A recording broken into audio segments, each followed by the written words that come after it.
No, it's fine. It's my own fault.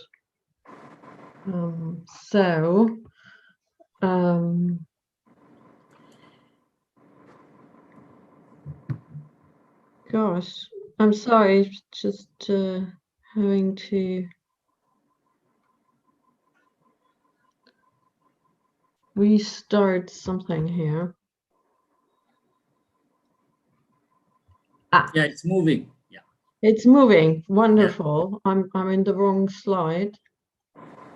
Technicalities here. Okay, I'm ready now. Wonderful.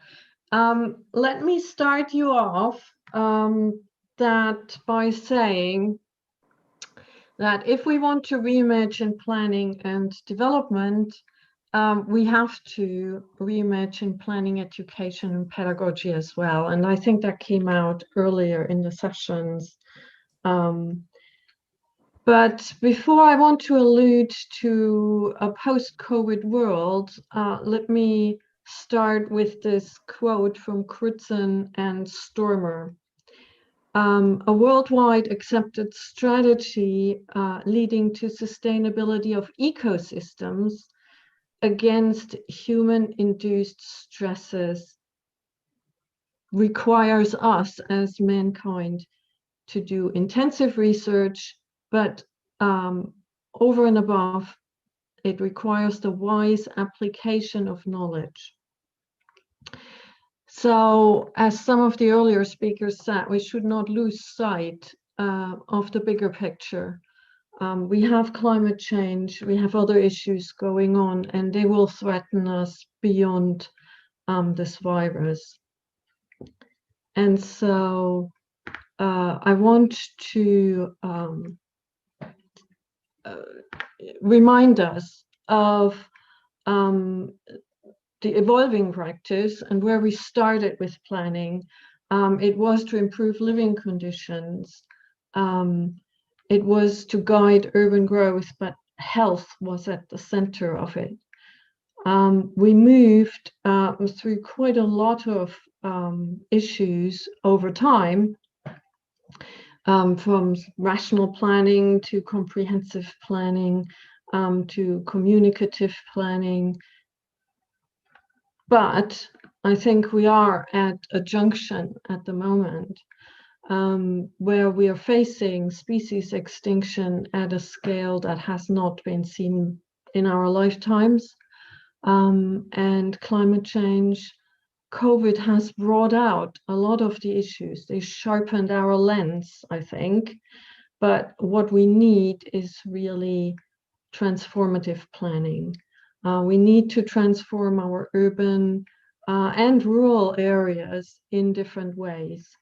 And in order to achieve that, we do need to change. If we want to get from, the picture up here to more livable cities that are green, that are nature-based, we also need the style of education, the content of education to change. And that's what I want to briefly address and raise some issues, brainstorm if you wish. I'm not saying I have all the solutions, but I can share some of my ideas and what has been tried at the moment.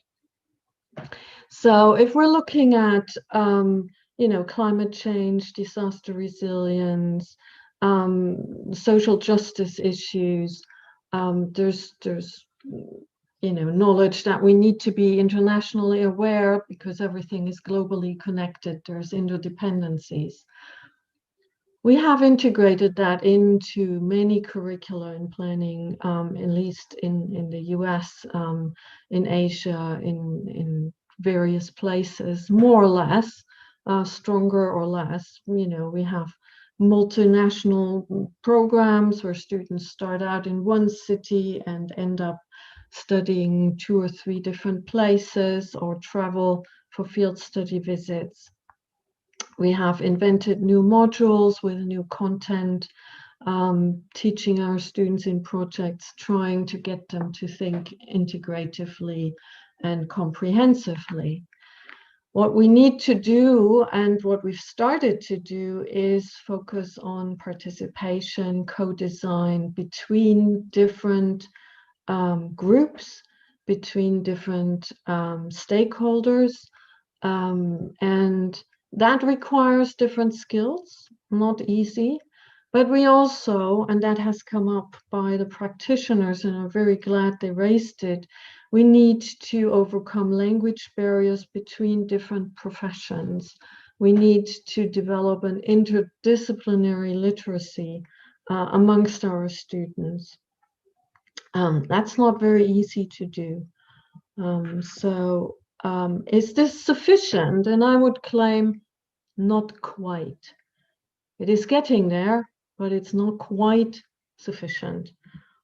What do I mean by that? We all have heard of the wicked moral problems invoked by Rittel and Weber in, 40 years ago almost, saying that, there isn't a single solutions to most planning problems. We have better and worse ones, but there's no right or wrong or optimal one, because that depends on the situation and how we define the problem. So what we need in this uncertain world, and it's even more uncertain now under COVID, we need to understand different ways of knowledge creation and creation approaches and scientific traditions. We need to understand how to collaborate effectively, speaking to people. But we also need to instill in planners an ability, a positive attitude to act. If we're overwhelmed, we all know too much complexity, too much uncertainty, it tends to stifle us, to kind of freeze us up. But we need people to say not, oh, I can't do anything at all, or the little I can do won't make any difference. No, this is the wrong attitude. We need to instill a disposition and ability to act and a willingness to act in our students, and they need to be learning how to do that. For my new book that will come out in February next year, we started to work with educational specialists, and in their view, higher education and education itself has focused too much on controlling everything, a no-risk environment. Everything needs to be predictable, what students will learn, and the discipline needs to be clearly defined. Well, they are saying now, in a post-modern, complex or super complex world, maybe we need to think quite differently. We need to work on educational transformation and offer students open ontologies for an unknown world where they can develop as human beings, and the fields we're working in need to be, perhaps undefined and open and flexible. This is something that our institutions won't like, because they like to reduce risk. They like it predictable.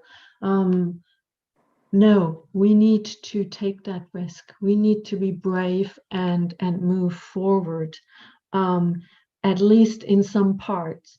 We're not saying they shouldn't learn certain skills, but we need to push them into this right side of the quadrants here, towards an educational transformation. So the curriculum needs to be demanding, contrasting different insights and perspectives. It needs to challenge people's perceptions, boundary spanning. We need to push, we need to look, learn from other places and others. So getting out into the community, seeing how the others live, learning how people in different circumstances experience the world and learn of their challenges and daily struggles if we want to make it better. We can't do this from a sanitized classroom. Students need to engage with each other and society. It needs to be collaborative, and we need to, be somewhat scientific and experiment and monitor how things are going, action research as the way forward. So what can we do in terms of our curriculum? I want to give a few examples before I close. I think we have several options on the span from, the course or module level, the program level, or the institutional level. These can be, short-term, geographically varied or localized, community-based projects, where we work with segments on housing improvement or some sanitation project. It could be dissertations and research. At the program level, it could be a sequence of modules that focus on the same thing. Maybe they learn evaluation, program evaluation of what other students have done. The institution needs to be involved and supportive of these efforts. So we need a different attitude from the institution. Outreach projects, commitments, and supporting incentives also for faculty members, for professors to engage in that kind of work, and not just counting how much research publications they produce per annum. That's not what should be a measure of success. So let me give some examples from what we collected around the world.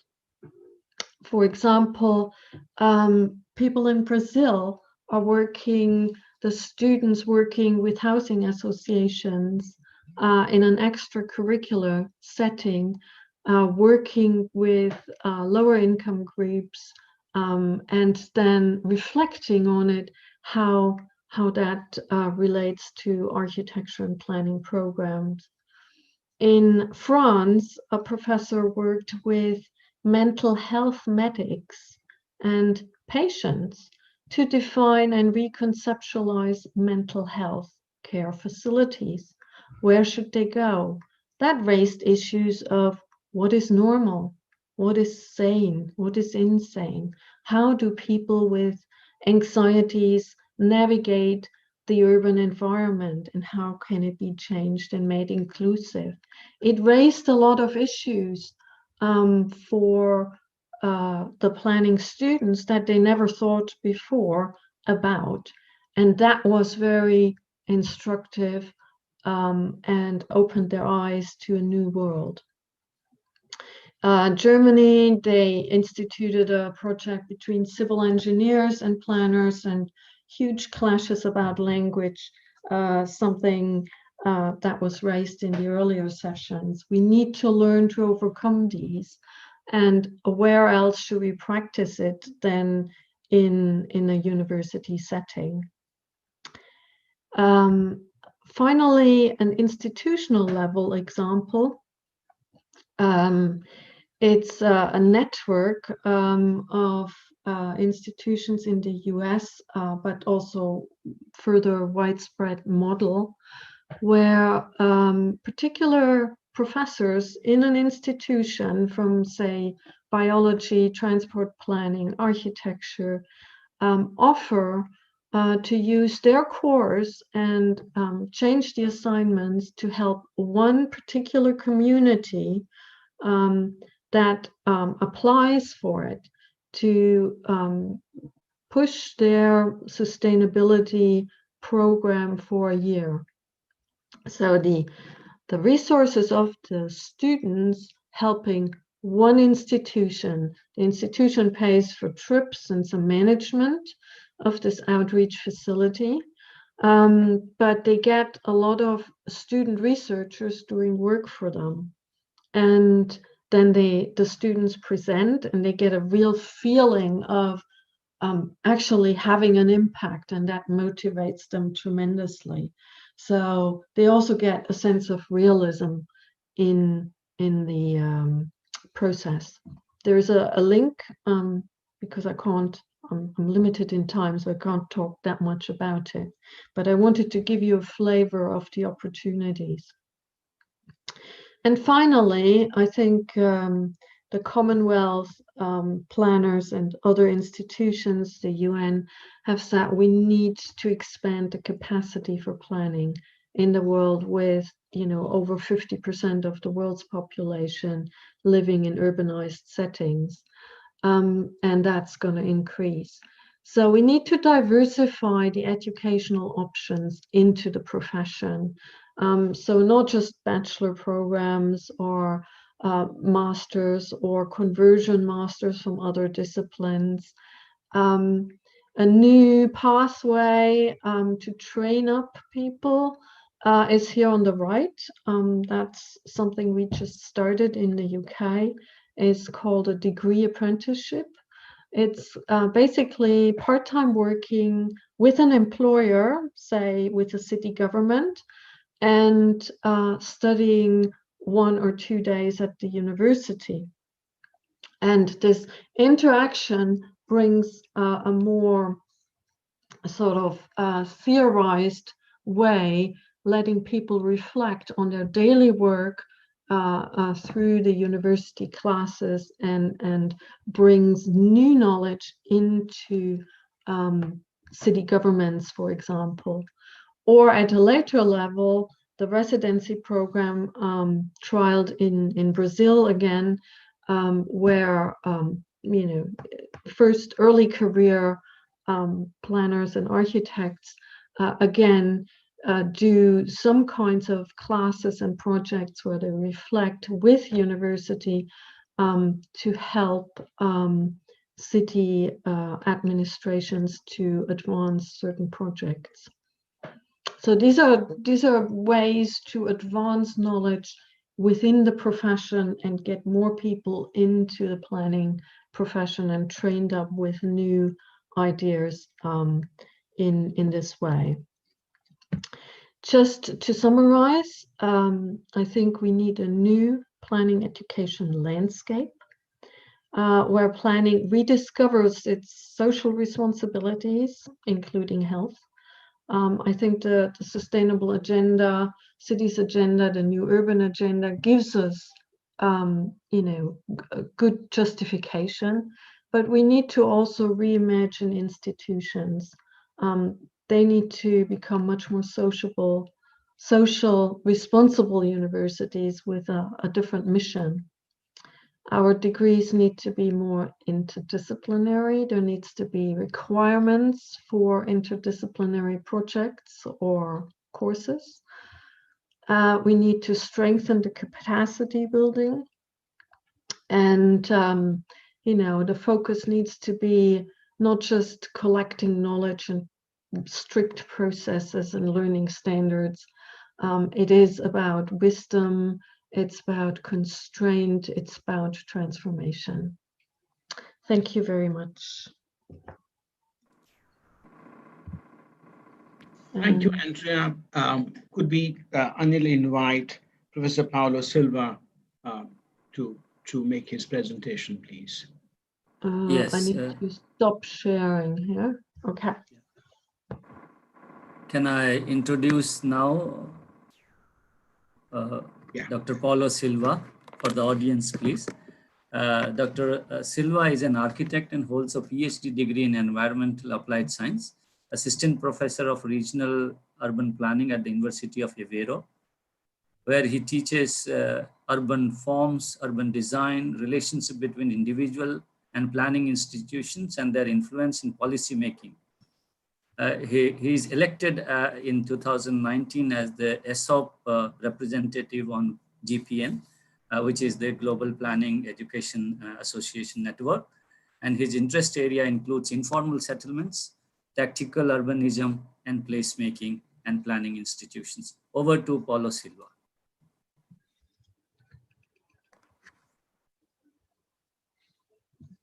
Can you please unmute yourself? Thank you very much for the introduction, and it's a pleasure for me to be here and share with you a set of thoughts in this topic that was provided by the organizers, Reimagining Urban Planning and Development, Perspectives on Policy, Practice and Pedagogy. I will approach it from the research side and exploring what has been the impact of this kind of event like the pandemic we are experiencing right now, and going from research level and from previous researches to some pedagogic research reflections. I would like to follow some structure in which I will make some reflection about what does pandemics do for planning and for planners and for cities.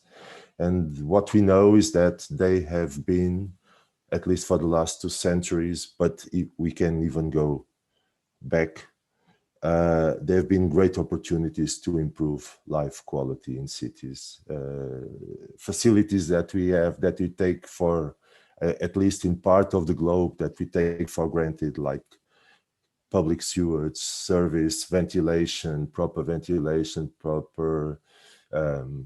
illumination, natural light in houses, etc. This was an achievement due to past pandemics in 1 to 2 centuries ago. And by then they were dealt with by architects and engineers, first by engineers and then by architects, but now it's the turn of apparently planners to take the stage and provide some kind of response to these needs. So definitely the current situation is the one that contributes to these needs of a definition of new living standards, or a redefinition of living standards that were achieved 50 years ago and they were kind of forgotten in this neoliberal city that we live, or this neoliberal world in which we lived. Definitely this is important. I have to say that my research experience is mainly grounded on informality. So I've been working a lot with informal settlements in different regional contexts, mainly in a joint studio between the ITB, the Institute of Technology of Bandung in Indonesia, the University of Sydney and the University of Aveiro. And that has been a great opportunity to experience and to see how it's important to bring students to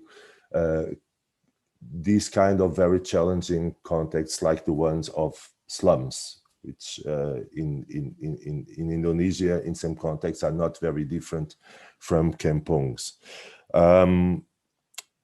And by that allowed me to start to look at planning and from a complex perspective. And this is one of the topics of this session: the complexity of the world and of the situation we are living now. So apart from needing to reset new living standards, we also or some of the experiences, successful experiences from the past, showed us that more than bottom-up processes, or which are very dear of many fora, most of the successful stories are not made just by bottom-up action, but for the strong interaction between bottom-up and top-down processes. And this is exactly what has contributing to a strong improvement in some of these more informal contexts. Another experience that we can get from the context of informality is also the need or the relevance of spontaneous governance arrangements. small self-governance arrangements that emerge spontaneously from different contexts of informality between informal structures and planning institutions. So addressing the main questions that were prepared for this session, regarding what are the planning challenges that this new situation creates for planners and for planning practice, I would say that probably the main challenge in terms of the planning profile or the planner's profile is the fact that we are not so trained to work in emergency situations. We are much more trained to work on a long-term, on a short to long-term contexts, and not to give short-term replies to problems. So this is probably one of the main challenges, that situations like these, that the complexity of the world in which we live make probably more and more frequent, will ask that for us to be able to respond in a short term to unexpected contexts. These contexts also imply what Andrea already referred, the need of new connections in terms of interdisciplinarity. I mean, nowadays it's common to see connections between planners and social sciences, but all of a sudden health sciences become again in the agenda of planning and of planning programs. So there's a new need of making new interdisciplinary arrangements in this new context.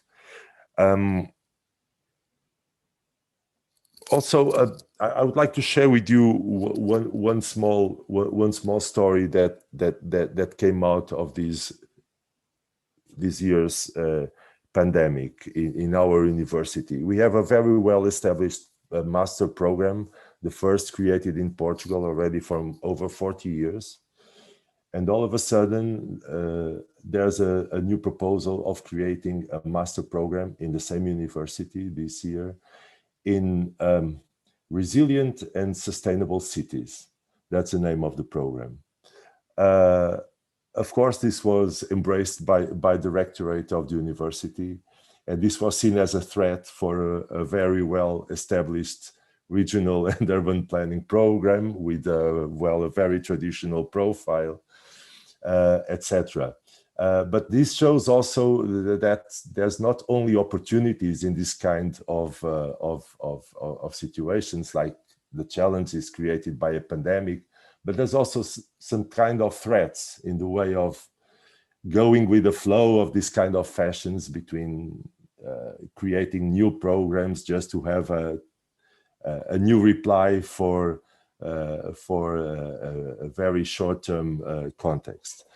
Well, in fact, this kind of programs normally are done with the scarce resources that universities have, with a combination of curricular or curricular units pre-existent in other master courses that are just simply rearranged in a different manner and put with a new title, with a new brand.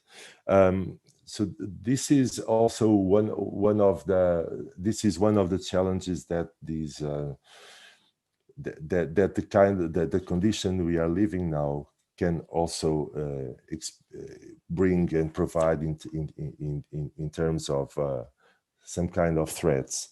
I would like to leave you with some final thoughts regarding this current situation, saying that one of the things that probably planners have to learn in terms of changing the structure of the programs is really to learn a different way of reading the territory, reading this kind of context, etc. And the way planners are trained are still very much focused on objects. And we know that cities are mainly systems, complex systems. So one of the main challenges could be probably to regulate less the objects that makes a city and more the relations between these objects. And this is a big challenge for these for the coming years, I believe, in terms of preparing students to deal with more uncertain contexts and to be prepared to anticipate. And this is something that was also referred on the previous session, to anticipate what can happen in the long term and make students ready and prepared to deal with long cycles of change and not just with short-term and medium-term cycles. So that would be my final thoughts about it. Thank you. Thank you, Dr. Silva. Could we now invite Dr. Aurobindo Okra to make the presentation? Before that, Anil, if you could briefly introduce the speaker. I'll be very brief about Aurobindo. He is our alumni, and Aurobindo is an urban development specialist with 18 years of his experience in international multi-sector in the urban and urban sector particularly. Presently, he is a lecturer and supervising the postgraduate research in University of Johannesburg. He had worked on several multi-sectoral urban projects from multilaterals and bilateral donor agencies like ADB, World Bank, etc. His research interest and the teaching interests are smart city, e-governance, GIS, of course. I know personally that he knows GIS, special economic zones, and urban infrastructure, governance and policy, and lot many varied interests. So I would request Aurobindo to please, address the audience with your PowerPoint presentation if you have. Thank you. Over to Aurobindo.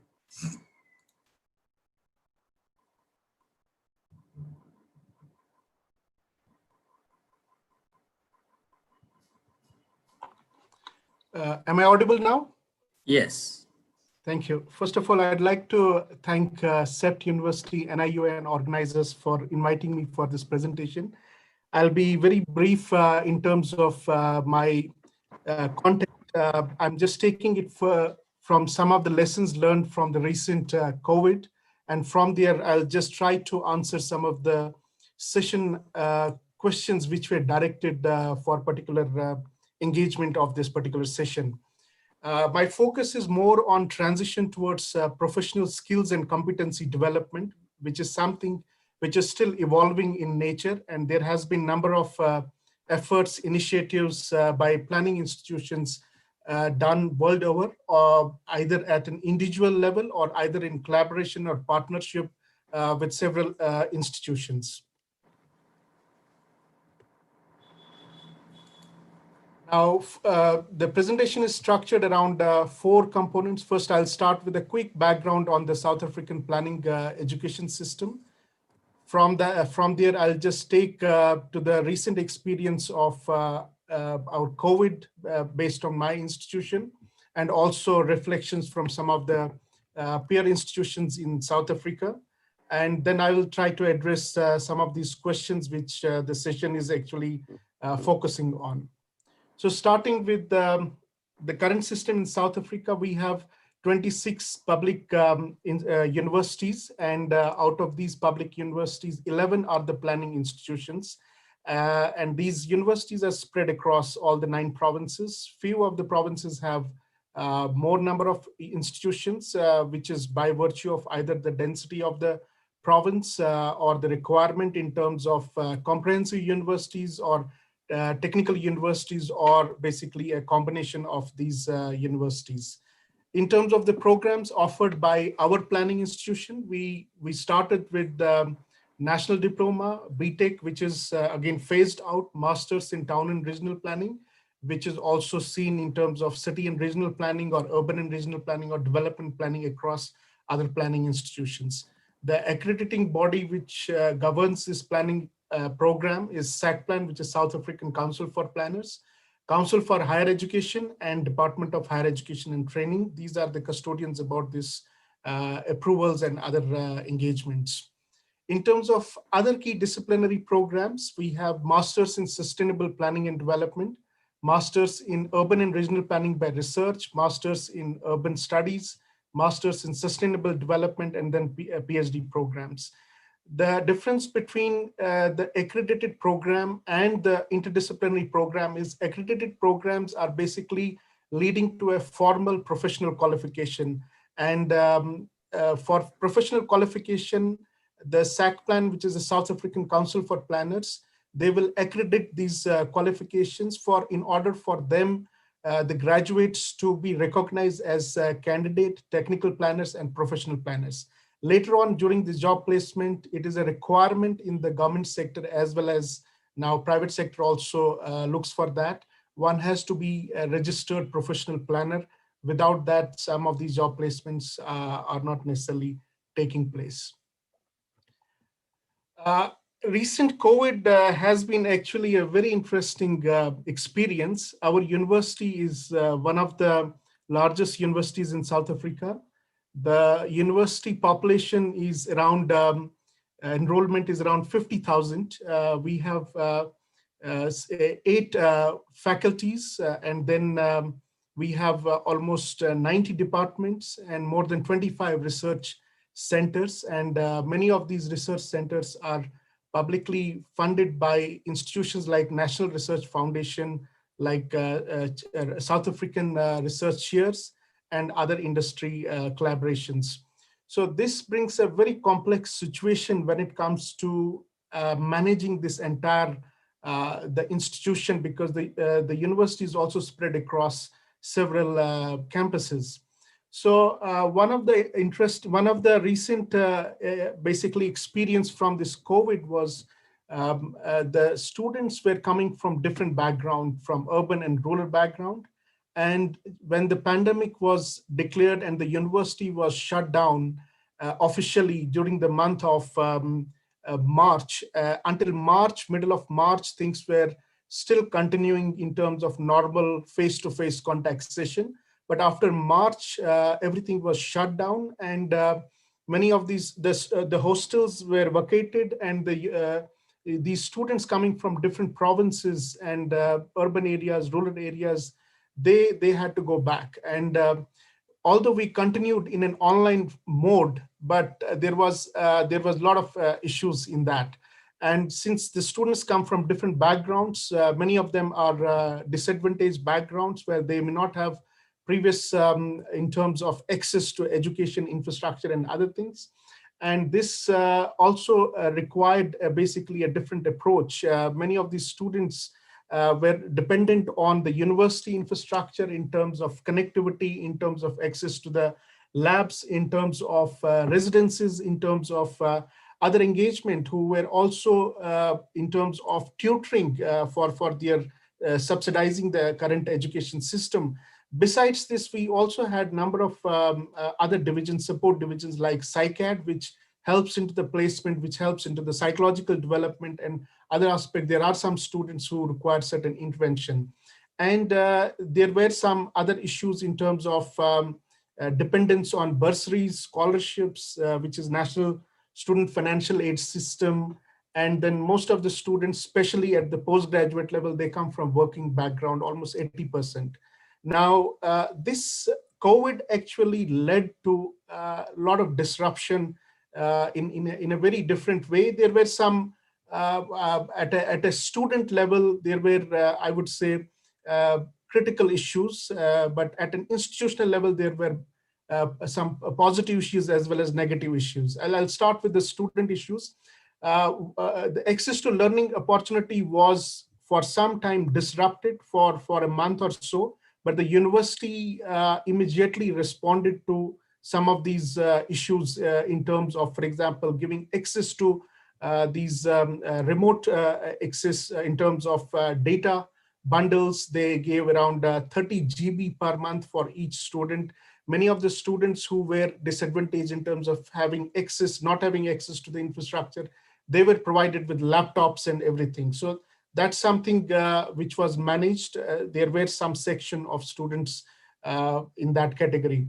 Remote learning became a very challenging in terms of internet connectivity, bandwidth, and also access and other things. Infrastructure and software issues were initially, that was also a critical issue, but we had the centralized system which enabled them to work and move towards the Microsoft team, and that was sorted out. Tutoring support became also challenging because there was a huge shift from face-to-face tutoring to the online tutoring, and there were certain programs which were run in terms of hand-holding these tutors and supporting various module lecturers and so on. Response to online learning became quite challenging initially. So we had been given certain period of 1.5 months where we responded back to the formal mode of officially formal mode of online teaching. However, this teaching was still continuing until that time. Participation and engagement, we saw the basically drop in the engagement of the students. That was quite visible. It was not 100% attendance. Some of the modules witnessed challenges. The challenges were in the modules which were more lab intensive. They were also quite difficulties students observed in that. On the university front, there were financial impacts, mobilization of resources, alignment to the online delivery, although we were already online present because we were offering the blended teaching module, blending teaching system. And the university shifted towards the normal examination mode to the continuous assessment mode. That was a major shift the university had done, and which included the entire shifting of the assessment strategies, assessment opportunities across the semester. And there were some yearly modules where you have to fine tune some of these assessment opportunities. Teaching and module evaluations got impacted as compared to previous years. And we also witnessed improvement in the scores, but also there were some, in terms of the baseline from previous years, like benchmarking as compared to the university average and faculty average and departmental average, there were few departments which were either exceeding or below the mark. So there were both pros and cons about as reflecting from the teaching evaluations.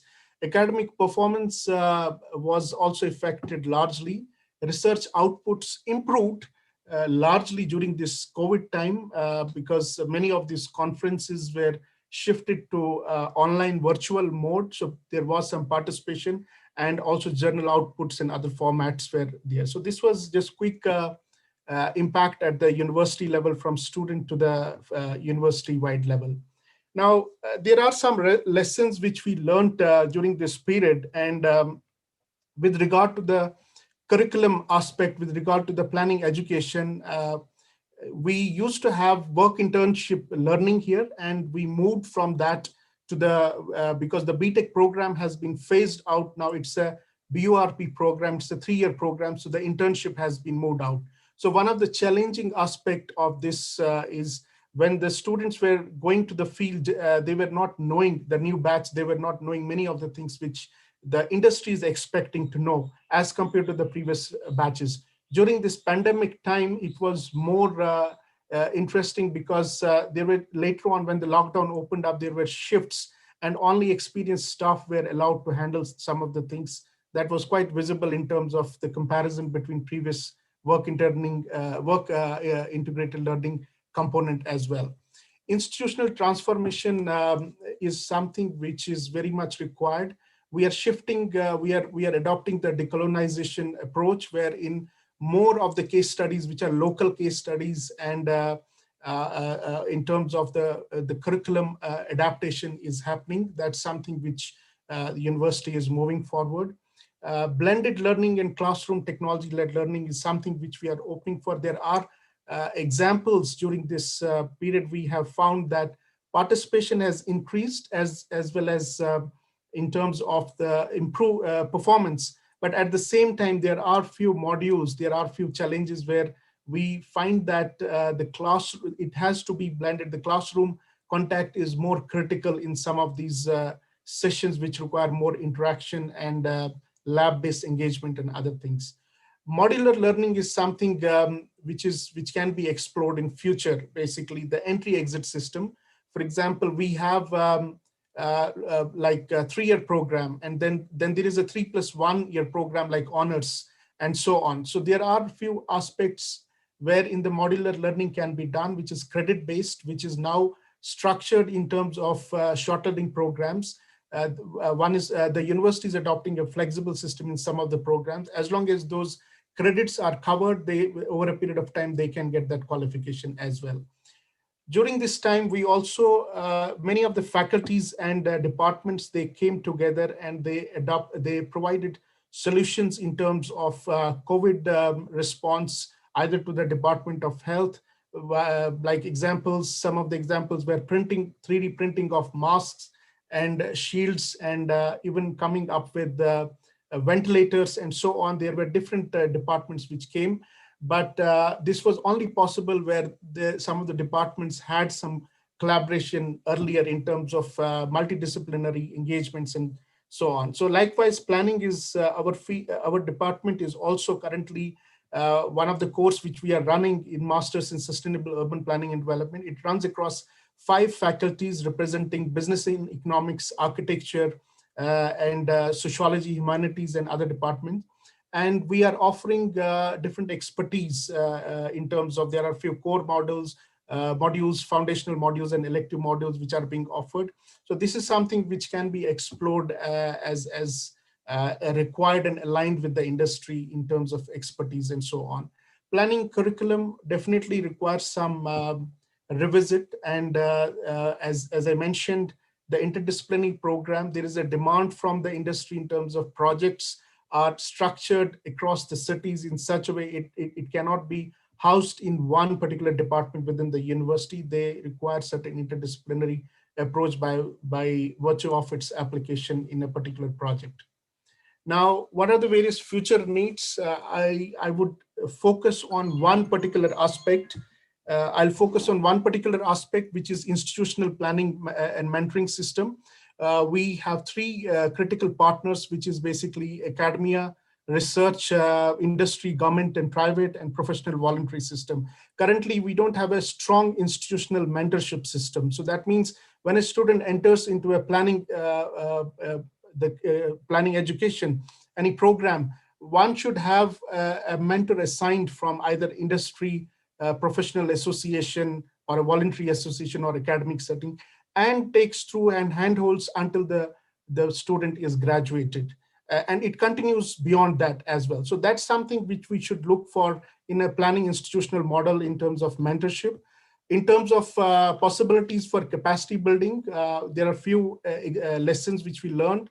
One is we need to, although Department of Science and Technology and Department of Labor had instituted certain, had commissioned some of these studies, and there is a need to have a longitudinal survey and study across the academic learning alignment with the skills and industry needs. One such study was done by MIT in 1976, is a paper published, and that looked into various components of hierarchy levels, the job roles, the skill and clustering of the skills across different portfolios as the the profession as a graduate moves through different profession hierarchy level during his career time. So that's something which we should look into the capacity building part, having a longitudinal study across how the transition of planners is happening and what are the skill sets required. And also linking it with the career-oriented skills and competencies. We have almost 30%, we can say, unemployment here. And it's very critical to have the right programs and skill-based programs. Similarly, there are other aspects which are required, alignment to the SDGs, sectoral programs within the city, depending on how big the city is and the entities.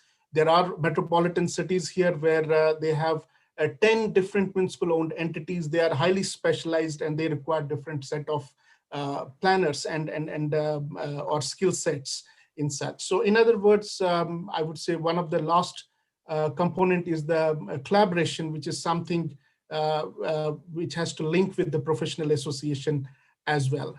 And this can be translated in terms of basic skills, intermediate skills, advanced level skills. We do not know currently at this stage, based on the last study was done in 2007, with the current COVID and Industry 4.0 application, this landscape is changing and there is a need to go for further capacity building area. I have already explained a few of these, like what are the areas where this curriculum can be worked out and changes. I think previous speakers have already spoken a number of these things. One thing is we need to look into the early career, mid-career and experienced professional in terms of engagement, and while doing the longitudinal survey, we can understand what are the various critical skill sets which are required in different job perspectives across different hierarchy level, across different planning portfolios. This is something which should be constantly feeding into the curriculum at an academic level. Like in South Africa, we have, as a professional planner, we have to update every year with 30 CPD points containing professional development points. And once in 2 years, we have to have a planning law related training. Without that, our professional registration can be cancelled by the council. So this goes back to the curriculum, while those who are into the profession in the industry, as well as feeding to the academic one, they can continue with those type of engagements. Then there is cross-disciplinary. I hate to interrupt, Aurobindo. Could we? Yes, this is the last slide. Yeah. As the interdisciplinary program, there is something which is required in the real world problem solving. These days we have MOUs with various cities where they define the project. For example, we have few projects in sustainable development. We have few projects in infrastructure development. There are then programs which are leading to that engagement, and that's helping also. This is something which also needs to look into the interdisciplinary cross-cutting programs. Thank you very much. That was the last slide. Thank you so much. I'm sorry that I had to interrupt. Thank you so much. Could I now request Professor Sachdev to make a presentation? Before that, Anil? Thank you. Yeah. I would be very brief in introducing Professor Vibhuti Sachdev. She comes with 3 decades of professional and educational and teaching experiences, qualified as an architect from the School of Planning and Architecture, New Delhi, and a PhD in architecture theory from the School of Oriental and African Study, University of London. She taught there also a history of arts in University of Sussex and came back to India in 2004. Dr. Sachdeva is an authority on Vastu Vidya, the Indian traditional architecture theory. Many of her publication concerns this and related knowledge. She is an authority on Jaipur architecture. You know, there are many books written by her on Jaipur, so that's the credit she has. She joined a school, Sushant School of Art and Architecture, Ansal University. Now it is Sushant University, and also now the director of Sushant University Creative Cluster of Architecture, Planning and Design. She is now the director of School of Planning and Development, Sushant University. I think we should now hear from Professor Dr. Vibhuti Sachdeva. Over to you, Dr. Sachdeva.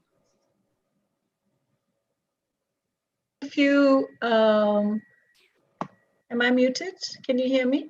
We hear you, yeah. Present some thoughts on what we are trying to do and new initiatives. So this is what Shri Hardeep Singh Puri, our Honorable Minister for State, Minister of Housing, said that India is on the cusp of 4th Industrial Revolution and it will focus on urban development. And this everybody knows, but it is good to keep this in mind, that the 21st century learner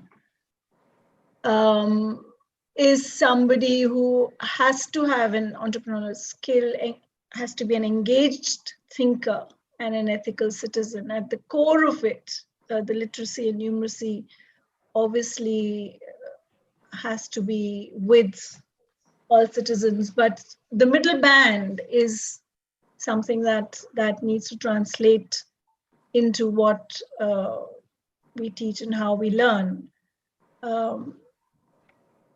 And these are some of the ideas that are going around as because of the pandemic, as well as during the pandemic, because we've had a lot of time to reflect and we've been pushed into our caves like monks. So we've had our sort of meditative or reflective moments, but also taking stock of various things that are going around. There are, mental health issue, for example, has come to the fore in a very strong way, that, at last being acknowledged as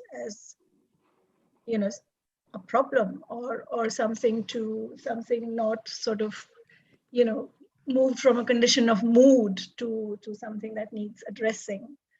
And it's very much related to our environment and, the nurturing aspects of our environment. The smart city idea of a cashless city, then we have, healthy placemaking, national design guide, playing and gaming as a sort of a way of uniting the world or making inroads into how people and environment can connect, and the role of the professional planners. So some of these aspects are technological, that how to use technology to unite people and humanity together, and some of these are medical. And some of these are to do with planning, physical environment.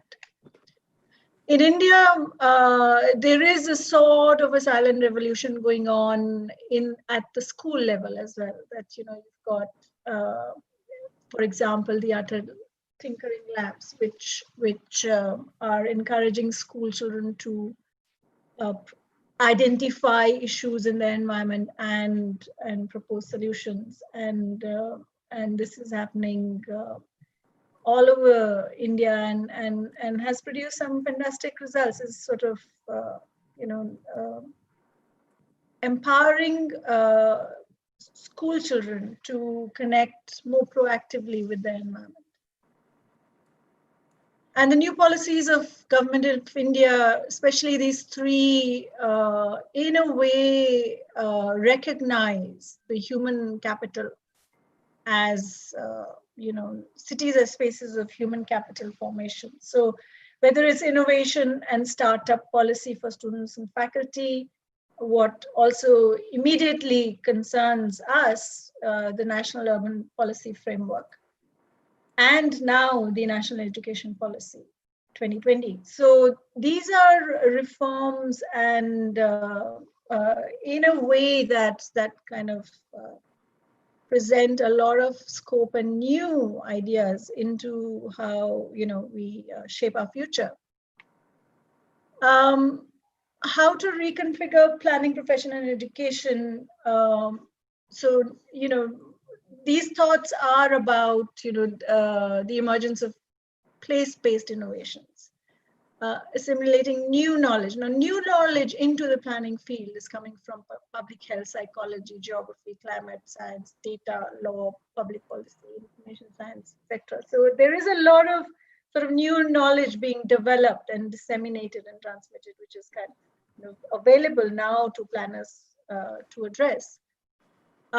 Developing inclusive places and community hyperlocal. This is, these things are very much in people's conversations and ideas. And one of our favorite one is context-specific articulation. At last we can say that land is not flat, and that the master plan is not a color-coded color by number plan, that each it's not flat. So it is layered. Every piece of land has layers of history. It has context. It has,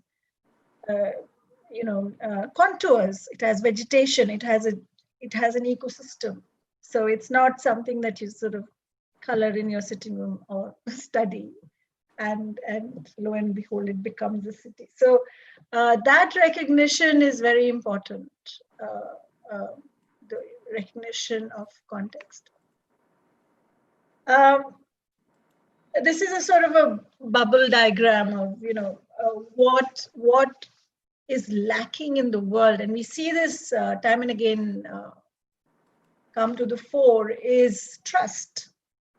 And people, there is a lot of mistrust around, whether it's people who are working on building sites and policymakers, and there is a lot of with the medical profession, and there is a kind of a sense that that somehow there is anxiety, and there's somehow the information is not being disseminated, and whatever is disseminated is not true.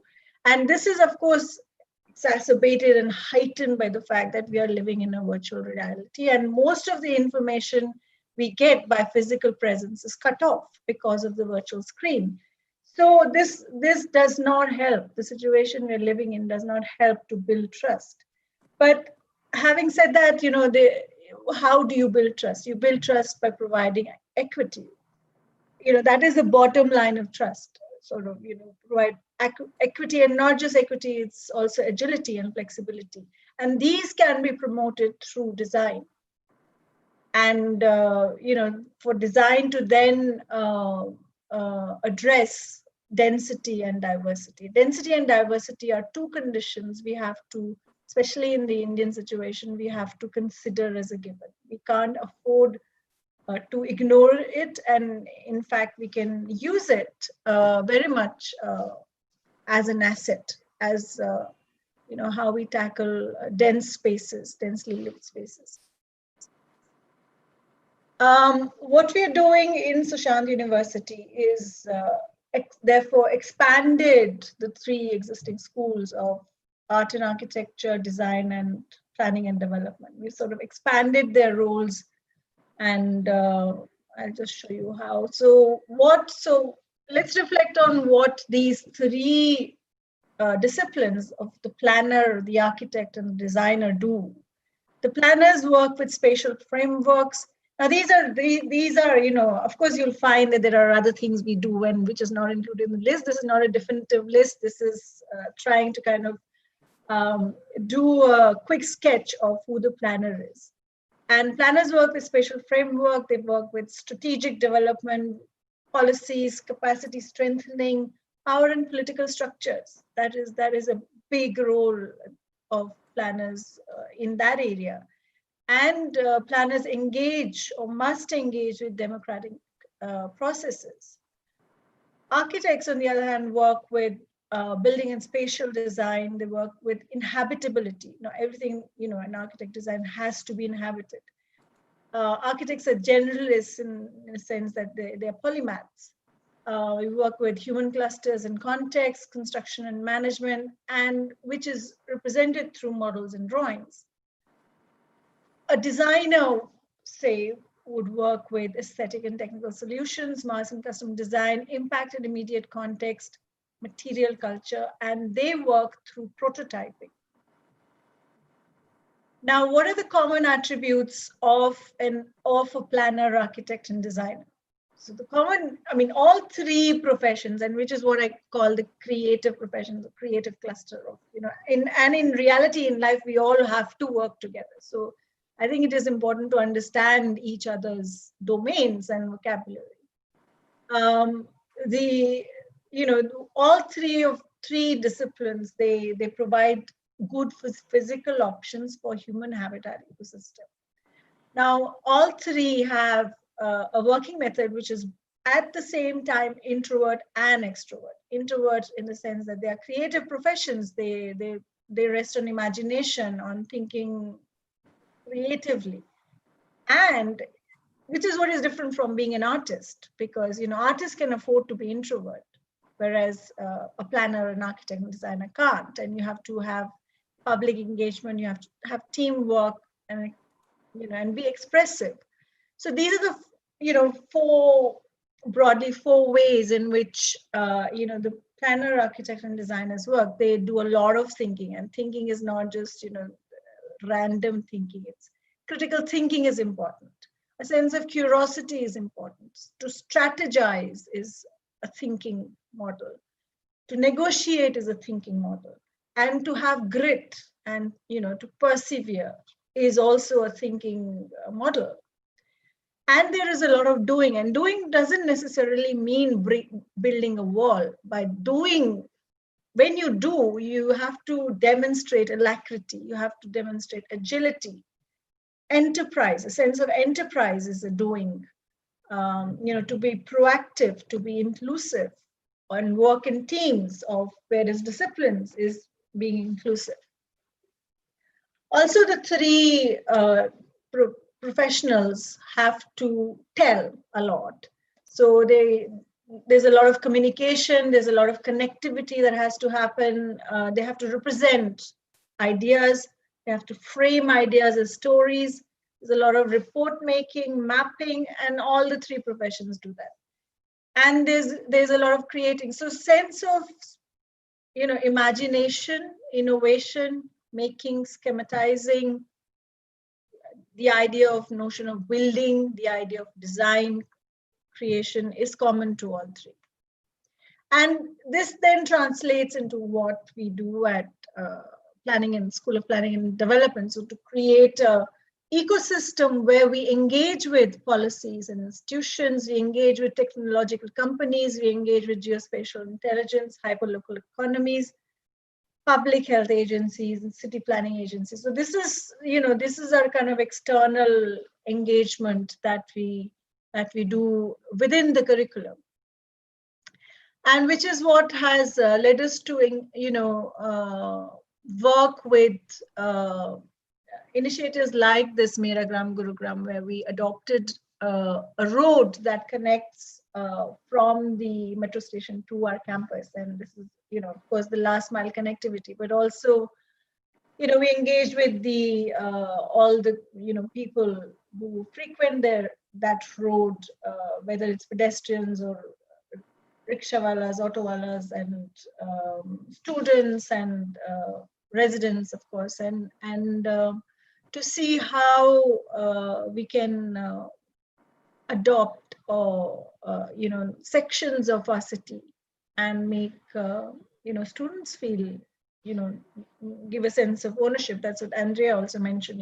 When you do something in the city, the students feel a sense of ownership, and there is a connect that is important. And recently we've started this project with MCG and GMDA in Gurgaon to pedestrianize one of the oldest shopping areas. This is not as long and historic as Chandni Chowk in Delhi, but this is our Chandni Chowk of Gurugram.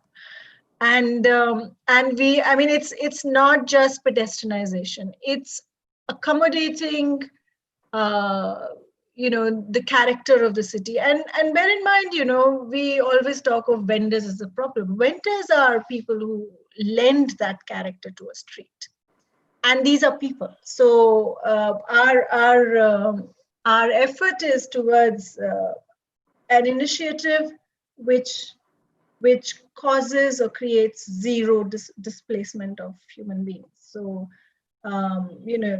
get rid of all the cars, it doesn't matter, but let people work where they have been working, and have already a ecosystem. So we are looking at various things like, of course, pedestrianization, but also some, how do you bring about nightlife?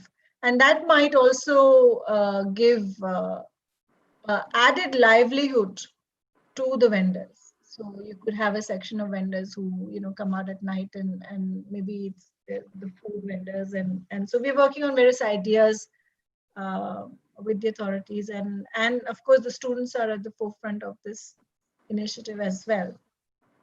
So this is my last slide, just to show, just to wrap it up and go back to policy, practice, and pedagogy. That is the title of this deliberation.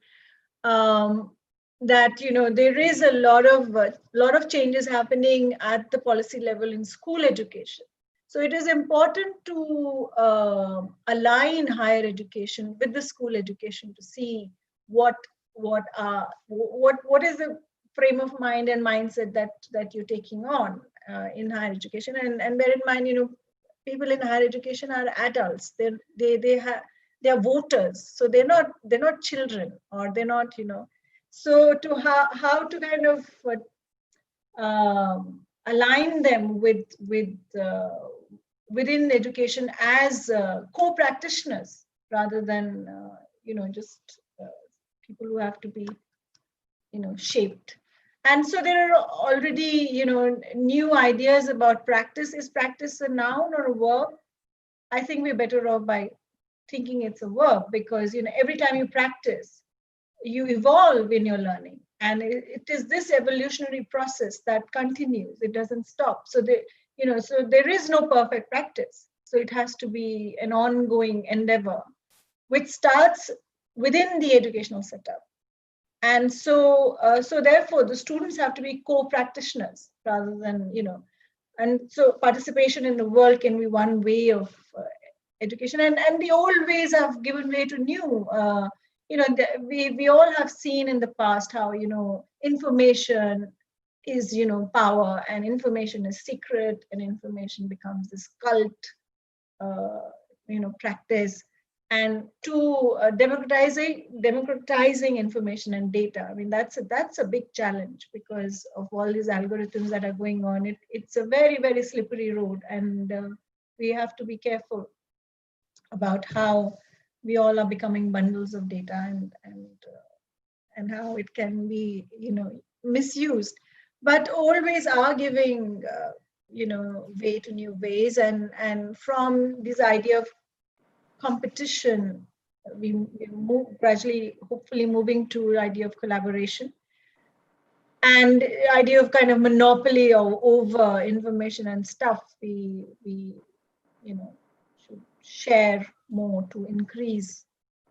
And then pedagogy itself. The term pedagogy seems so outdated because peda means children, so pedagogy is to guide children, and I think it's outdated as a way of teaching and learning. So if we all think and believe that language has a transformative effect on our ideas, and how we project our ideas is rests on how we say it. So it would be good to look at other alternatives like andragogy, where adults are independent, and we are talking in higher education about adults. We're not talking about children. And heutagogy, which is about self-determined learning, where lot of learning happens not through transfer of information. And this is really important because information is now, as available at the click of a button. And so it's no longer a lecture is no longer required as something that transmits information. You can find out. So, and there are these new words of pedagogy. And pedagogy is basically to take into account, to formalize the idea that after the teacher teaching learner interaction ends, the peer learning continues, that students do learn from each other. There are these social media platforms where you see it happening. So rather than leave it at okay, they're just in a chat room talking about the lecture, why not bring that into a teaching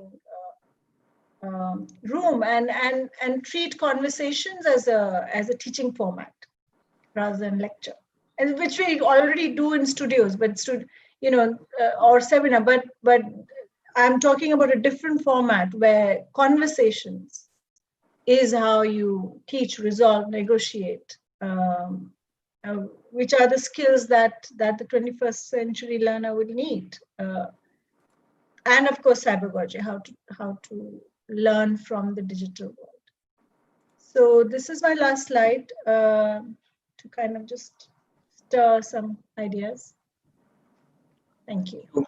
Thank you, Professor Sachdev. Could I now request Professor Sridhar to make what would be the last presentation, and then we can move to the questions which have been coming in. Thank you. Thank you. I will restrict myself to the 4 aspects which have been asked to be discussed. Do you need introduction, Professor Sridharan? I don't think. And there were sorry, Anil, please. Quite.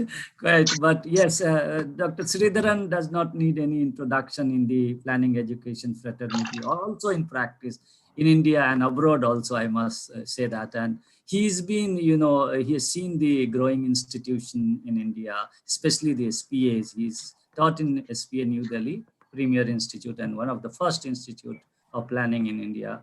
And therefore, he has experience of new planning schools, SPAs, Vijayawada, and now he's heading the SPA Bhopal. He's been to many other countries as a researcher, as a teaching fellows, and therefore, I think he is the authority to talk about planning education, how India evolves and what is the learning from other countries, the new education system. He is heading the planning education committee for AICTs right now. That's another thing so entire planning future and planning education, he's been involved, and he's gathering some of his experience to bring it in the policy changes. I must say that we have been, the policies not getting included. The planning education has not been getting included in the policy making. It is always the afterthought. So I would like to listen from Professor Sridharan and also his experience in planning education. Thank you so much. Over to you, Dr. Sridharan. Yeah, thank you very much. The first, I'm a learner. I'm still getting educated by the discussion. So I keep it open that way so that I can learn also. Now, I want to restrict myself to the 4 aspects which have been, which we have been discussing, and then which have been circulated to all. So I start off with the 4th one, because that is directly related to the planning curriculum and how this transdisciplinary and that other things have come up in terms of complex urban issues.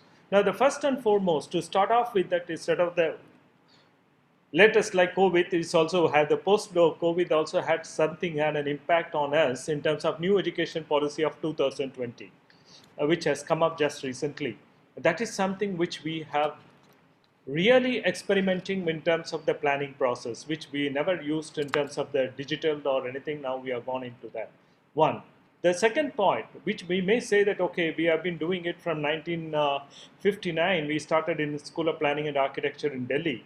But the thing which we need to know is about the type of taxonomy that we are talking, the pedagogy which we are talking about. From the old Bloom taxonomy, now we are shifting it to some kind of a new Bloom taxonomy from the new education policy onwards. That is, from that of evaluation and then filling it up in terms of the planning to that of some, what we call it is in terms of creating. How do you come out in terms of creative thinking? That's something very, very important. To that, I can add on to that, it's not that just creative thinking, it's in terms of planning thinking. How to bring in the planning thinking itself in the concept, because the planning concept, it's not with the pedagogy, with the students which we are dealing with. Now we have gone to the extent of how to educate the people from the primary, from the general public who was not educated, and also to higher education, how to teach them in terms of planning. That's what is participatory. That's what is about the collaborative planning, everything together. That means we have to educate them in terms of making them right from the beginning what is the planning thinking is about. Okay, that's one aspect which we need to think in terms of co-planning. The next is in terms of other 3 concepts which comes in terms of sets. We need to know what the previous presenter also talked about. We need to think in terms of ecosystem of not design, it's ecosystem of planning. Because here, now it has gone to peri-urban, it has gone to region, it has gone beyond that in terms of how that the different BRAC institute and that institute, what all together in terms of countries. When you talk about the ecosystem of planning, we consider 3 sets, that is people, place and process. Now, the people is dynamic, is not same. We'll talk about this when we talk about anthropocentric age, how this talking about competition of talent, which we talk about later on in terms of future. Now, when people is talking about, we are talking about the dynamic force because the economy changes, politics changes, socio-cultural changes, and how do you capture that in the participatory planning process, and how to come out in terms of COVID, how do you bring it in terms of cloud? Okay, how do you bring out the cloud participation? How is it possible to do that? Or how do you integrate that in terms of master plan and the local plan and that what you call ward level planning? That is a big challenge for us to do it. Next, we have been talking for many years about participatory spatial budgeting, which is most important, which is related to the people. We are not even open to them. How do you educate even our own students to talk about participatory? What about the budgeting? Because budgeting is never considered in the master plan itself. Okay, only from 1986 the DDA itself is coming, and Delhi Development Authority is planning to come up. So that's another dimension which we need to talk about. Then when you come to the place itself, okay, it's not place making itself. It's about the physical attribute of that which is stat. It is a static situation. When you have the static situation, how do you bring the static to that of dynamic, which is people? And the next process is next is in terms of process. Process is dynamic. It's not constant. So when it is dynamic, what is that process? There are legal issues which keeps on changing over a period of time. Second, the governance system completely changes. These are all the interdisciplinary or transdisciplinary which we require it together, because we require, like what's told about, earlier, it's about psychology. We talk about the how do you, not about architecture alone, it's about the semantics, it's about the IoT, it's about AI or artificial intelligence, machine language, and how do you talk about the SDI? All these things put together, we talk about digital technology, how do you bring it in terms of public health, which COVID has brought in, how do you bring it in terms of the planning itself? Now, we have an experience. Very recently, we came out after the COVID only.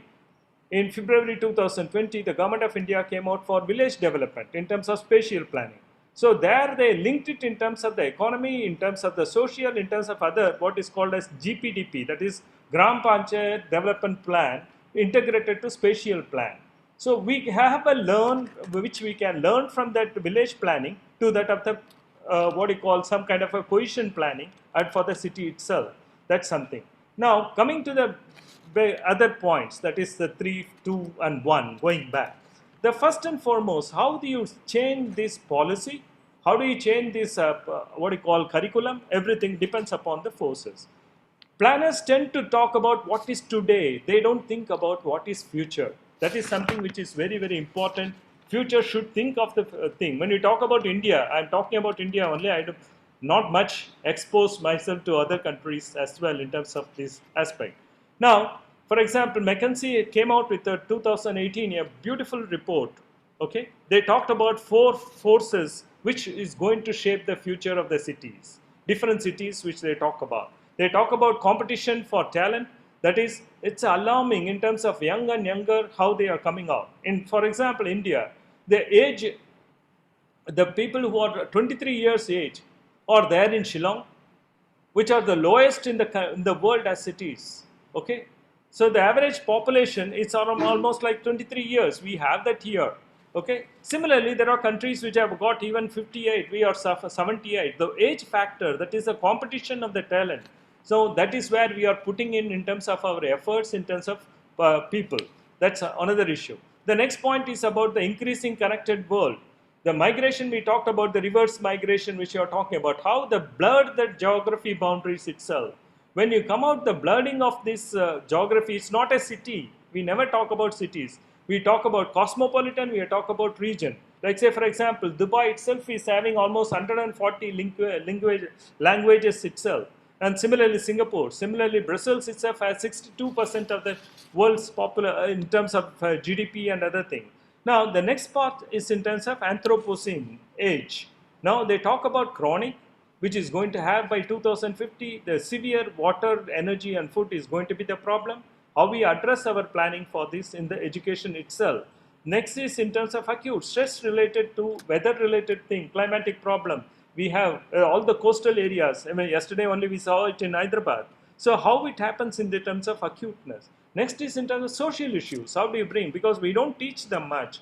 The social aspect is only in the first semester. After that, we don't teach about the social aspect of it. How the social stress is also includes poor governances. How because of poor governance, we don't teach much in terms of governance system itself. Okay, that's a missed aspect which you need to think of, inequality. Next is in terms of technologies aspect.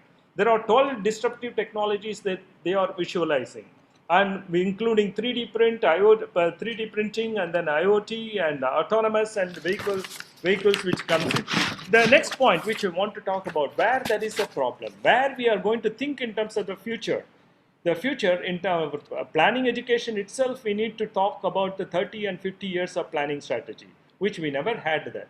We had a thing in 1988, we talked about national urban policy, and later on in 2018, we talk about almost 36 years afterwards, which never thought about what we can think about the future. So the first and foremost in terms of we had to think how to come out, like say Suez Canal, from similar to that between Saudi Arabia, Arabian country, Arabian Sea to this kind of Bay of Bengal. If we have some kind of a canal and bring in some kind of a new urbanization in between with ports and other things, then we can position ourselves in globally and come out with a future urban planning as such is that in terms of coordinating. The next is in terms of short-term approach and the long-term approach. What do you think in terms of studios and theory?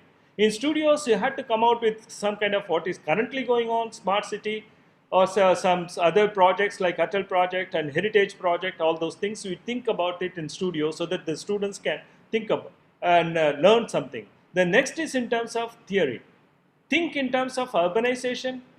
Okay, what is going to be in terms of 2050? Oh, that is where we require in terms of co-creation with the students, and they can be creative in this aspect of it. The next is in post-COVID. Everybody talked about the post-COVID. Just yesterday I was listening to something. This is some post-COVID is something like traffic signal and driving. When you drive yourself, you don't hit other person. So individually, how do you design each individual human being, and they do it in terms of COVID? And that has to be part of your planning. It may be in terms of participatory planning, in terms of master planning. How do you think in terms of traffic signal for the individuals to come out in terms of a society, in terms of a city? That is something important. Next is in terms of other future. The future has already talked about different dimension of the first one is again go back to for McKinsey and also about the other report which come out. Almost 18% of the global urban population by 2050 is going to be in India. And this is going to be a massive, massive urban thing which is going to come up by 2000, let's say 35 or 2050 they talk about. And similarly, McKinsey come out with 49 higher potential metropolitan clusters, which accounts for 77% of our GDP. We not even teach about something more beyond the fiscal aspect of it to the student. Now, when you go back to the 1988 National Urban Policy, which came out with a very drastic and very beautiful things, 49 spatial priority urban regions. If you ask some of our even faculty, my own faculty or other faculty, they don't know what is this 49 spatial urban. We will be knowing about if I say something of it. Almost 28% of the area, urban areas of India is concentrated in this 49 urban regions, spatially priority urban region. And if we document all the things which we have done in terms of our studios and other things, that itself is the greatest documentation, is a pedagogy approaches which we can do with it. Similarly, when I apply that to the urban missions which is currently taken up, out of 500 missions if we talk about, only 228 cities are covered. So that means in terms of future, we can still cover almost 50% of the cities to learn something for ourselves for the future. Now, the next aspect, if you talk about the economy itself, only 3 major regions are controlling or going to be controlling in the future in terms of industry, in terms of other things, or even formal, informal, everything. Those 3 regions are Mumbai region, that is from Gujarat to Goa to Karnataka. And next is in terms of Delhi up to almost like Pakistan border to almost to Agra. And third is in terms of Chennai. Okay, so this Chennai, starting from here to Bengaluru, Coimbatore, up to Kerala, and there is the high density of population which is coming, different levels of scales of urban which has come up. So we need to talk about not only the metropolitan, but to go beyond that in terms of teaching and pedagogy to that particular thing, and also which are linked to the rural areas as well. The last point which I want to talk about, it's in terms of government institutions. For this government institution, we talk about all the things about, okay, this can be done, that can be done. What we require is constantly something like what we call the Finance Commission. Finance Commission is, every year, according to the Act, is being held by the Government of India, which goes into the commission, how much money to be generated and how much to be given for which sector, which region aspect of it. Similarly, we need to have something like a National Urban Commission constantly for 5 years and 10 years, which can visualize for the country as a whole how it can be coming for the future. And this is something very important, so that will guide us in terms of institution itself. What kind of new institutions are required for education, especially for urban, and how to go about it. Now, we have done in terms of capacity building. Okay, so many times capacity building, retraining and re-engineering, all the things we're being talked about, especially for mid-third career and all. But beyond a certain point, now we have to think in terms of barefoot planners. When you go down to the level, because you are talking about cities, you are talking about the people. When you talk about the people, how do you educate them in terms of barefoot planners and how to educate them the various aspects? Okay, nobody says that when you go to a red signal, even an uneducated person also stops there. Whereas when it comes to the planner aspect, nobody knows about it. So it is educated, for us to educate those without educated, okay, to go into the people in terms of building at various level, local level to what you call mohalla level, or that below that neighborhood level, to go into educate them in terms of planning. Okay, this is the biggest challenge for us as a planner, and to educate them to how to come out in terms of something like pedagogy, like storytelling, how to tell them, how to come out in terms of a movie, okay, and educate them. That is the biggest challenge for us in the future. Thank you very much.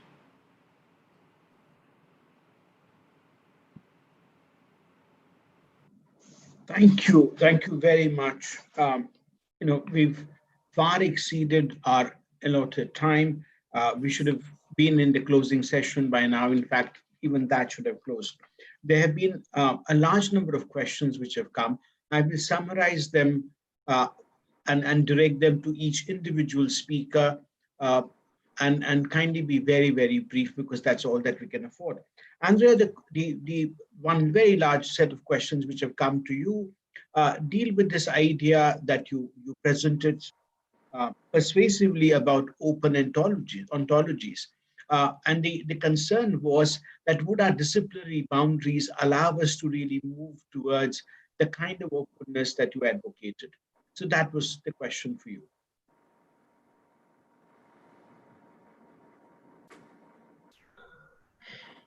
So disciplinary boundaries, of course, in the traditional sense, and especially in our institutions, tend to constrain that. And that's why we need institutional support. In some institutions that works better. Not every institution is the same, we know that. So we have institutions where planners and architects or engineers and planners are linked together, or in the same faculty. But I think we need to think of different ways to overcome barriers between perhaps the non-traditional linkages to, say, medicine or public health, and other kinds of even history or other ones. And in some countries that where education is very commodified, institutions often operate like firms and have their own cost centers, which then prevent working across those boundaries efficiently. So we have to break that down. Thank you very much. Dr. Silva, the question really for you has been on the question of values that you spoke of, but in terms of looking ahead and going into the future, and this is not about education, but the question is about what kind of core values should cities embody? It's a very large question, and we know that there can't be an answer which would satisfy everybody. But if you were to speak from your own experience in your country, in your city, as to what that would be. Yeah, I would shortly summarize in some of the experiences I had on my research, for instance, on informality, which was a relevant issue even on the Portuguese context, on the second post-war, like in many other European countries.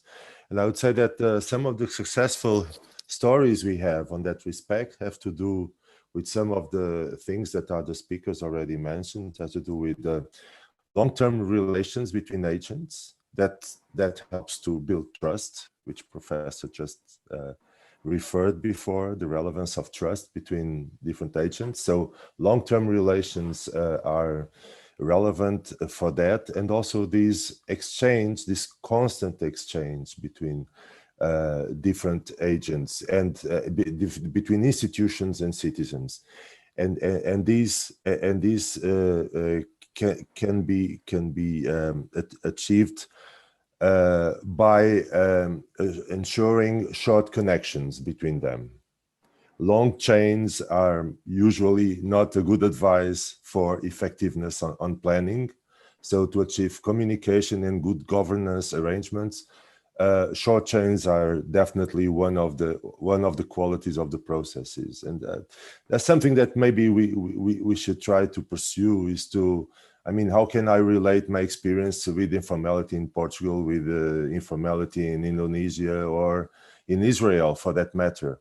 And you always have to give several steps back in order to reach to these core values, as you mentioned in your question, like so abstract that you can try to apply and experiment in such a different context. So that would be my answer to your question. Thank you. Is Aurobindo here with us? And if he is, I can't see him. There's a special question about what is the kind of learning that could be exchanged between South Africa and India. But let me sharpen that further and say South African experience in terms of desegregating the cities is a unique experience that the modern world hasn't seen, because that was one of the last very large institutional segregation that we had seen. And the period in the last 2 decades has sought to actively desegregate the cities and make them more democratic. Is there something that we could learn from it? And that's the question for Aurobindo. I think it's a very interesting question. I would say the examples and the experience from here, they show that there is a huge contrast in terms of cities, in terms of equality, in terms of disparity. We have various contrasts across the type of cities, whether it is metropolitan cities or small and medium cities. So that's one area where we can learn from the Indian context in terms of how it's mainstreamed in terms of removing some of these contrasting issues. That's one area. In terms of the lessons from here, I would say South Africa is very strong in institutional arrangement when it comes to local governance. We have a very strong system of policy level, and in terms of institutional structure is very strong in terms of local government representation and planning formulation in terms of integrated development plans and other things. So that's something where we also, that's also reflective in India, but there are few takeoffs from institutional context where we can have some south to south, I would say, peer learning system across the countries. Thank you. Thank you very much. Vibhuti, you spoke about the gap which exists between practice, planning, and pedagogy, and one aspect that you suggested which could bridge this was what you spoke of action research. Now, the question that's been posed to you is this: what happens when um, this research uh, is value laden? What happens to this cherished idea that a lot of people hold on to, which is that this process needs to be in some ways value neutral, if anything could be value neutral. But that's the question which has been posed to you. Vibhuti, please.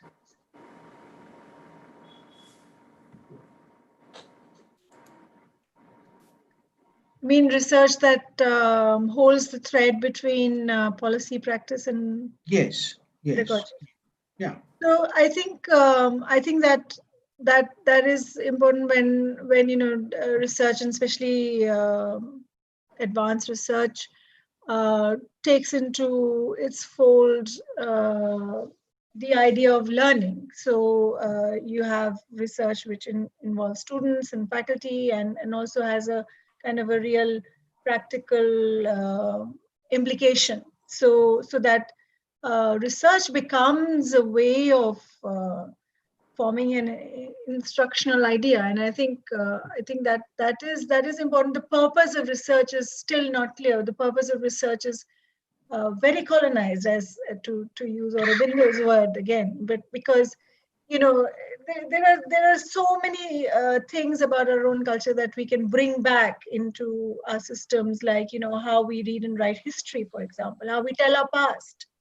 Traditionally we've told our past as an instruction for morality and ethics. The Mahabharata is about situations which are about ethics, and do we write our history in order to instruct what is the right value, what is the right for our students? So it's not. So we need to kind of really relook at a lot of systems and a lot of our stories of the past and how we tell them, and research is about stories after all, and how we pass them on to the next generation. So it needs. Thank you, Vibhuti. Professor Sridharan, this probably comes to you as a response to the last part of your talk, where you spoke of the barefoot planners and brought up the question of both participation and equity and democracy. The question being asked is this: is planning education and not planning process? Planning process, we know, we know it fairly well, but is planning education being captured by the elite? I mean, is there or is that a concern that we need not have? Yeah, it is. See, the planning is for the people. I mean, if you thought about the urban planning or city planning, it's important to have it to the people itself. Unless you go to them and then tell them this is how it is, sitting on the desktop and then say that, okay, this is for you people, and then you have to do it in this way. Unless you educate them, okay, that's why it's. I'm talking about. It's not a one-time kind of affair. It's a question of how do you take them. Like say we take the studios in the field only. All the students are taken to the people, and I mean to the various fields, and then tell them how to do it, how to. Each of the studio has its own problem. Like right from village to the regional to everything, we take them and do it. So similarly, when they go there, how to educate them? What is the need for planning? Why they had to do this? Say they talk about informality, they talk about informal housing, everything. You have to tell them how educate why you require some kind of a planned what you call habitat. That's something which we need to educate them. How why to use what you call water supply system. Why they require them? They can go there everywhere and take it. But unless we educate them at that level through the barefoot planners and other thing, it cannot be. We cannot achieve much in terms of master plan or whatever the regional plan, whatever we do at that level. So it's important to educate them at that level. So the pedagogy goes beyond that. Whatever you teach them at that typical institution, we have to go beyond that. For that, the education is the city itself. Okay, the pedagogy is from the city itself. That's where we learn from them. And that's the reason the difference between, let's say, other disciplines, okay, is that we learn much about psychology, we talk about the sociology, we talk about the anthropology. So we combine all these things to them from the students, from the people who are doing it every day in and day out. And that's what is the difference between planning and other disciplines. Okay, thank you. Thank you. Thank you very much. Thank you all the speakers and to Anil and to the audience for your immense patience. I think we need to move straight to the closing ceremony. So good evening to everybody and have a Thank you very much. Have a good day and a lovely weekend. Thank you, Professor Tradeep. Yeah, I request the panelists to stay back for 2 minutes here, and the audience also, please, before we start the closing ceremony. So, can we have mementos for our, eminent speakers today? Just a moment.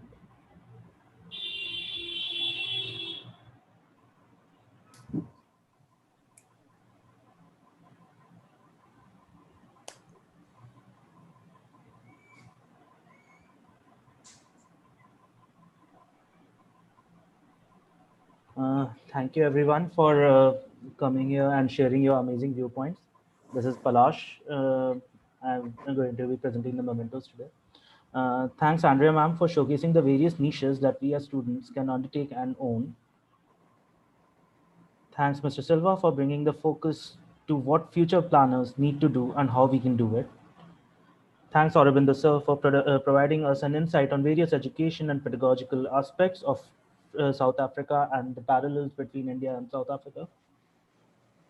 Thanks Vibhuti ma'am for sharing your thoughts and contributions to the student community. Thanks Sridharan sir for the passionate and detailed viewpoint, both pre and post-COVID scenarios and future prospects for the students. Last but not the least, thank you Tradeep sir for sharing with us your precious time and moderating this amazing session.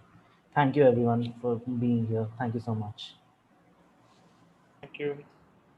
Thank you, CEPT and NIUA for this. Thank you. You're most welcome.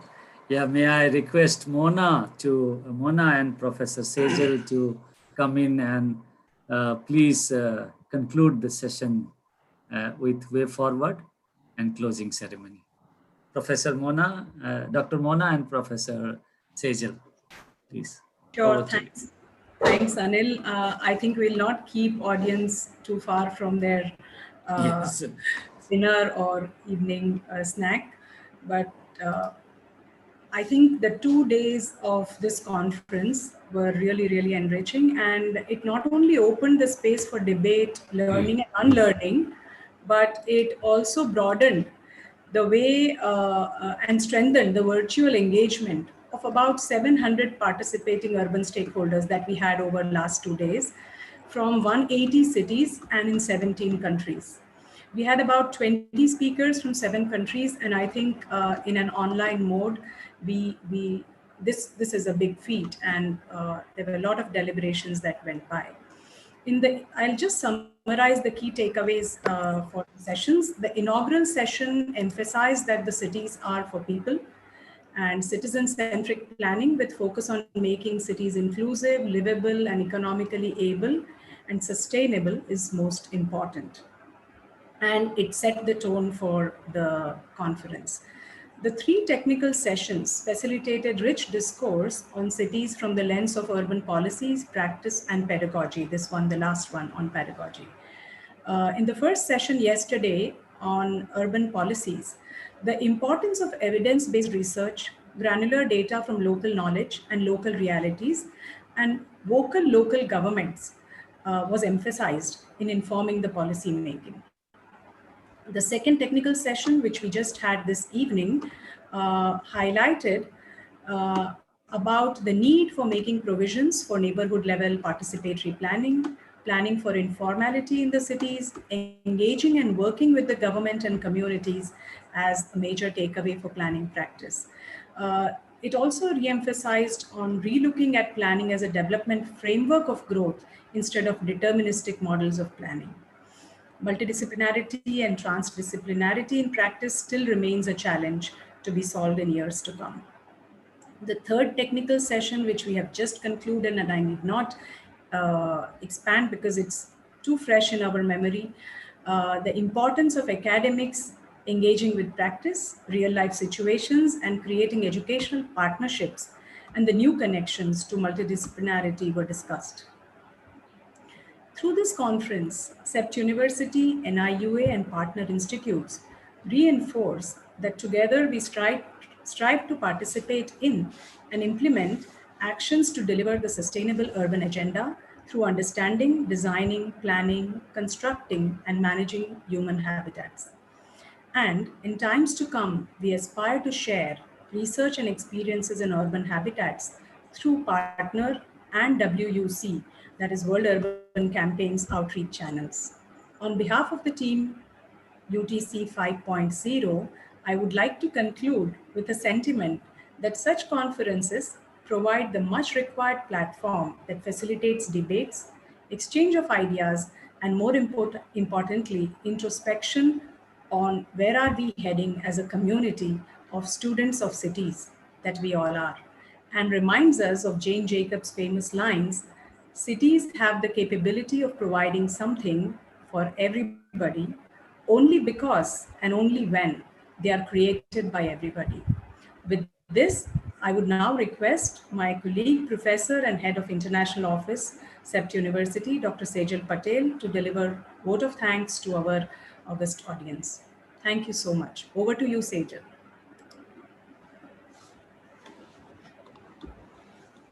And as am I audible? Yes, Sejal. So it has been 2 days of invigorating discussions, and as indicated by participants, the deliberations have been timely and highly relevant. This has been made possible by active support of various organizations to whom we extend heartfelt thank you. We would like to thank UN Habitat, the World Urban Campaign, who are the sponsors of the UTC, Ministry of Housing and Urban Affairs of Government of India for their proactive support and encouragement, National Institute of Urban Affairs, the co-organizer of this event, for the wonderful and collegial association with us, partner organizations and universities for enriching the technical discussions, including the United States Green Building Council, PRIA, that is the Participatory Research in Asia, New Delhi, University of Aveiro, Portugal, University of Johannesburg, South Africa, and Polytechnic of Milano, Italy. Thank you to the chairpersons, rapporteurs, and speakers of technical sessions for facilitating and engaging in substantive deliberations through all the technical sessions in the inaugural event. UTC was ably guided and supported by various offices at CEPT University, including the President's Office, Provost and Deputy Provost Office, International Office, Alumni Office, Outreach Office, and the Faculty of Planning Office. A heartfelt thank you to the student body of Faculty of Planning, who have been the technological and creative backbone of this event. Last but not the least, thank you to the audience from across the globe for active engagement and provoking questions. On behalf of the organizing committee of UTC, including Hitesh Vaidya and Debjani Ghosh from NIUA, and Anil Roy, Ravi Sannabhatti, Mona Iyer, and Saswat Bandyopadhyay from CEPT, thank you for making UTC 5 a resolute success.